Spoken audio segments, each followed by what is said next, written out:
오늘 말씀 이사야서 50장 10절, 11절 두 절만 보겠습니다. 이사야서 50장 10절, 11절. 이사야서 50장 10절, 11절. 우리 한 목소리로 함께 읽겠습니다. 너희 중에 여호와를 경외하며 그의 종의 목소리를 청종하는 자가 누구냐? 흑암 중에 행하여 빛이 없는 자라도 여호와의 이름을 의뢰하며 자기 하나님께 의지할지어다. 보라, 불을 피우고 횃불을 둘러띈 자여, 너희가 다 너희의 불꽃 가운데로 걸어가며 너희가 피운 횃불 가운데로 걸어갈지어다. 너희가 내 손에서 얻을 것이 이것이라. 너희가 고통이 있는 곳에 누리라. 아멘. 오늘 어둠 속의 빛, 불 속의 심판이란 제목으로 이사야서 50장 10절, 11절 이 두 절 말씀 우리가 받을 때 우리가 정말 10절에 발을 딛고 있는지 11절에 발을 딛고 있는지 이 말씀에 우리의 인생이 해석되어 11절에 딛고 있는 그 발을 떼고 온전히 10절에 복된 하나님의 자녀로서 살아가는 저와 여러분 되기를 주님의 이름으로 축원합니다. 오늘 본문은 단 두 절에 불과한 짧은 내용이죠. 하지만 하나님에 대한 그 태도가 영생의 복과 영벌의 화를 결정한다라는 성경의 가장 기본적인 진리를 함축적으로 제시하고 있습니다. 하나님에 대한 태도가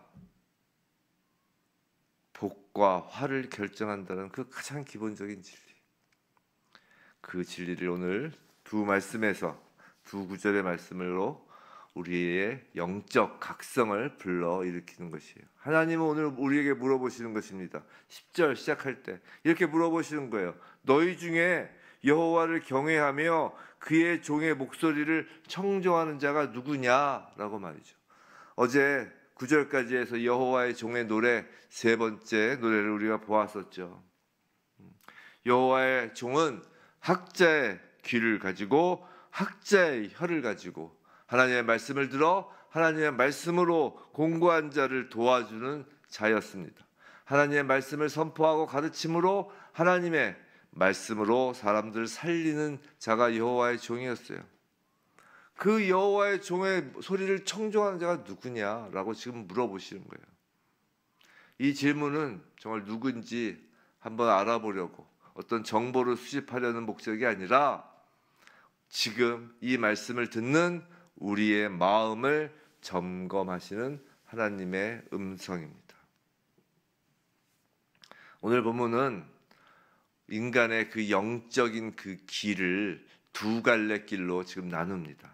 첫 번째로 하나님을 경외하며 그의 종의 음성에 귀 기울이는 자의 길이 있고, 또 다른 길은 두 번째로 자기 스스로 불을 피우고 자기 방식대로 횃불을 들고 길을 찾는 자입니다. 하나님은 오늘 이 두 길 앞에 우리를 세우시는 거예요. 하나님의 인도하심을 신뢰할 것인가? 내 힘과 지혜로 길을 만들 것인가? 오늘 하나님은 이사야 선지자를 통해서 겉으로 보기엔 밝은 횃불을 들고 당당히 나아가는 자들처럼 보여도 오히려 그들이 하나님의 심판을 받을 자들이라고 지금 경고하시는 것입니다. 10절 한번 다시 보죠. 너희 중에 여호와를 경외하며 그의 종의 목소리를 청종하는 자가 누구냐? 흑암 중에 행하여 빛이 없는 자라도 여호와의 이름을 의뢰하며 자기 하나님께 의지할지어다. 흑암 중에 행하여, 자, 하나님을 믿는 사람에게도 때로는 흑암이 있습니다. 어둠이 있는 것이에요. 우리가 믿음의 길을 걸어도 즉각적인 어떤 응답이 있거나 어떤 눈에 보이는 길이 있거나 확신에 찬 감정이 있거나 그러지 않을 수 있다는 것이에요. 우리가 믿는다고 하여도 하나님께 믿음으로 기도를 드려도 하나님께로부터 즉각적인 응답이 안 오기도 하고 저는 눈앞이 캄캄하기도 하고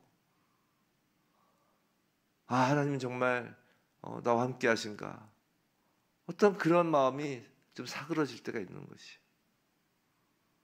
그 어둠의 상태에 있는 것이죠.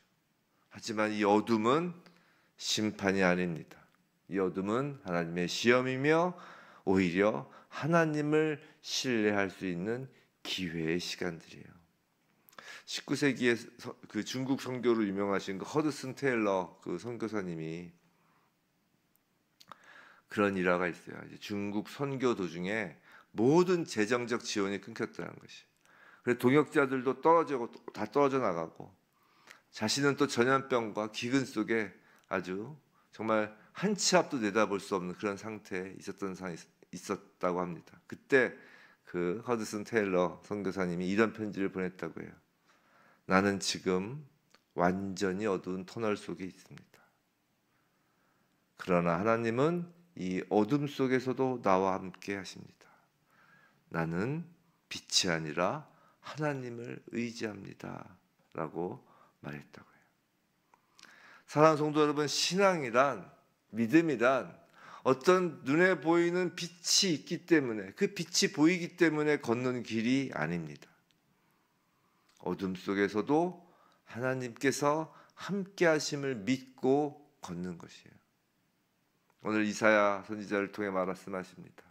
여호와의 이름을 의뢰하며 자기 하나님께 의지할지어다. 어둠 속에 있을지라도 하나님은 우리의 손을 붙잡고 계십니다. 우리의 손에 들려있는 이 성경 말씀이 바로 하나님의 손이며 어둠 속에서 우리의 발걸음을 인도하는 참된 빛인 거예요. 11절 보라 불을 피우고 횃불을 둘러 뛴 자여 너희가 다 너희의 불꽃 가운데로 걸어가며 너희가 피운 횃불 가운데로 걸어갈지어다. 너희가 내 손에서 얻을 것이 이것이라 너희가 고통에 있는 곳에 누우리라. 자, 어둠 속에 있을 때 어둠 속에서 하나님의 음성을 기다리지 않는 사람들이 있어요. 그들은 어둠이 싫어서 스스로 횃불을 피웁니다. 자기 방법, 자기 경험, 자기 지식으로 길을 만들어 나갑니다. 그러나 그 불은 결코 구원의 빛이 아니에요. 그 불은 결국 그들을 태우는 불, 고통의 불인 것입니다. 그 대표적인 인물이 누구였나요? 성경에서 창세기 시작할 때부터 나옵니다. 창세기에서 인류 역사 속에서 첫 범죄를 저지른 자가 카인이잖아요. 카인. 아담과 하와는 이제 선악을 알게 하는 나무의 열매를 따먹은 어떤 죄의 근원을 가져온 자라면 그 죄의 근원, 그 악으로부터 발현된 그 죄의 그 현상을 제일 먼저 보여준 건 카인이죠. 참 아이러니하죠. 인류가 첫 죄가 악으로부터 나온 첫 죄가 형제 살해라는 건. 자, 첫 범죄를 저지른 카인에게 하나님께서 무엇을 주셨어요? 표를 주셨잖아요. 카인의 표를. 카인이 내가 이제 죽을 것 같다. 밖에 나가면 죽는다. 그러니까 하나님께서 표를 주시고 카인을 해하는 자는 카인 그것보다 더 벌을 받을 것이라는 카인의 표를 주시잖아요. 즉 하나님께서 그럼에도 불구하고 보호하시겠다는 거였잖아요. 카인을. 그런데 카인이 어떻게 해요? 동쪽으로 떠나서 자기 힘으로 스스로를 지키려고 행동을 하죠. 그 스스로 지키려고 한 행동이 무엇이었나요? 성을 쌓잖아요. 성을. 카인이 에녹성을 쌓잖아요. 에녹성을. 에녹 아들을. 한번 볼까요? 창세기 다들 아신 얘기죠? 창세기 5장.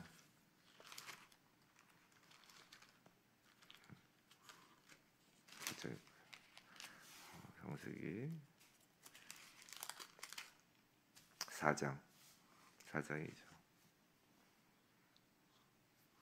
4장 16절 가인이 여호와 앞을 떠나서 에덴 동쪽 놋 땅에 거주하더니 이 놋이라는 의미는 이제 방랑, 유리함이라는 뜻이에요. 여호와 앞을 떠났다는 것은 하나님과 분리했다는 것입니다. 그러니까 아내와 동침하여 그가 임신하여 에녹을 낳은지라. 그 에녹을 낳고 가인이 성을 쌓습니다. 에녹성을 쌓죠.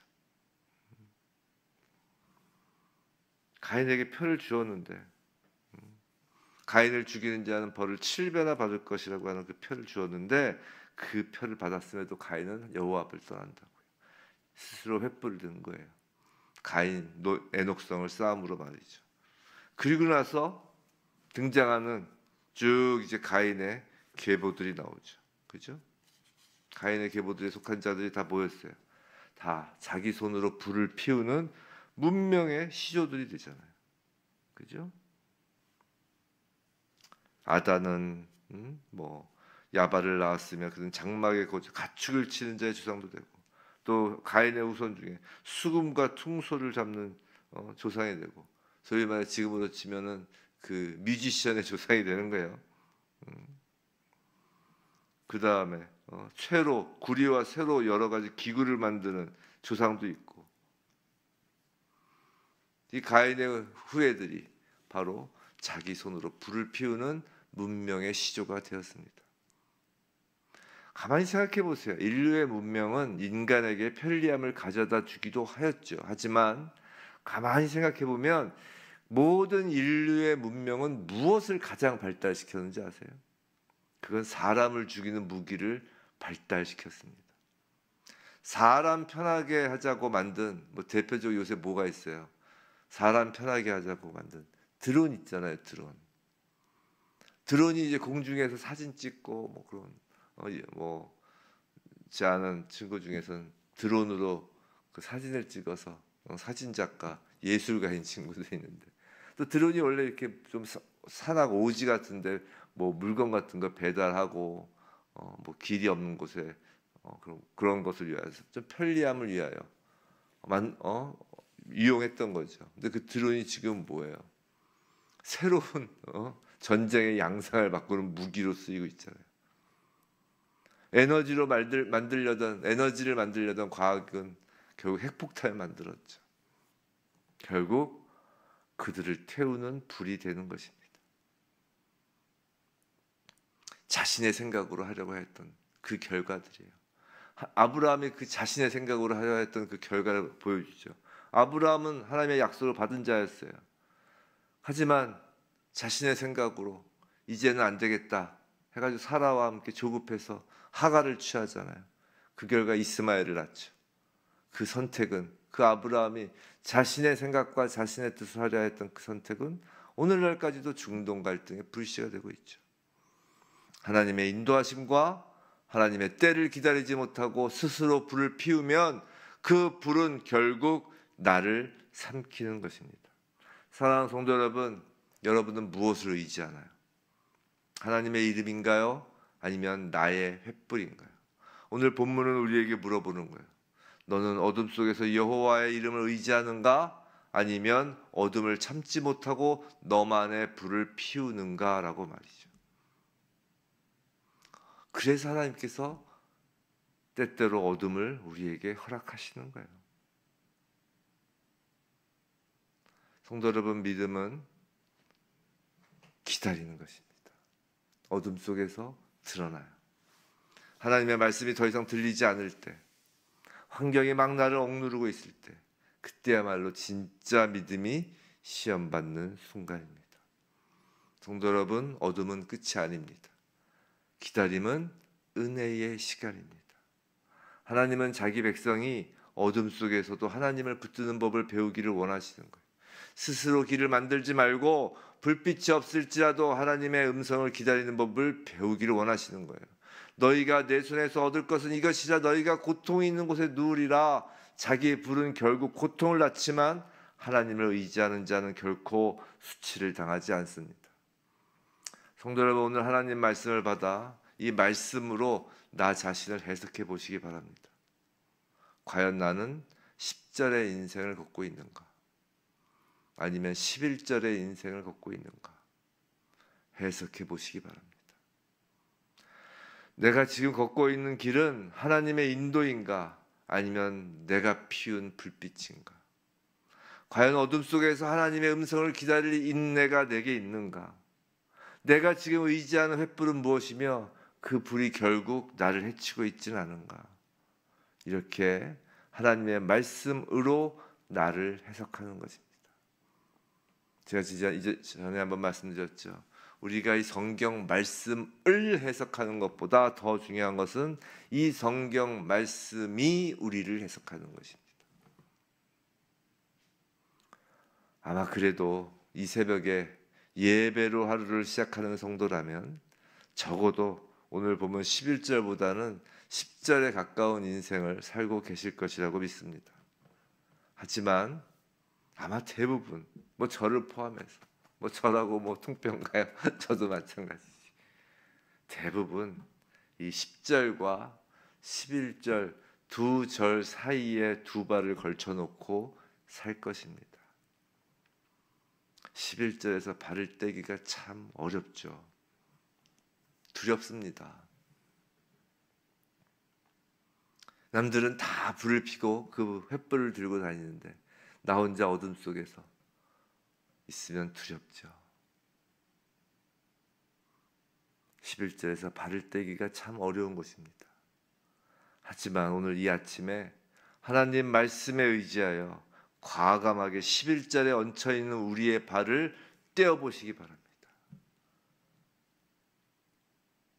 우리가 그 물에 빠지면 어떻게 해야지 살아난다고 배웠어요. 막 허부적 하는 게 아니라 딱 모든 힘을 빼고 물에 완전히 몸을 맡겼을 때 몸이 이렇게 떠서 산다는 거 아니에요. 11절에 얹혀있던 우리의 발을 과감하게 탁 떼면 분명히 그 성령의 그 파도에, 그 성령의 그 물결에 우리의 인생이 실려서 우리가 막 헤엄치며 우리가 막 하려 하였다는 우리의 생각과 우리의 뜻보다 훨씬 더 높이, 훨씬 더 멀리 우리가 전진해 나갈 것입니다. 부디 어둠 속을 지날지라도 내가 만든 불을 내려놓고 주의 이름을 부르며 믿음과 소망과 인내로 주의 인도하심을 따르는 교회 성도이길 주님의 이름으로 축원합니다.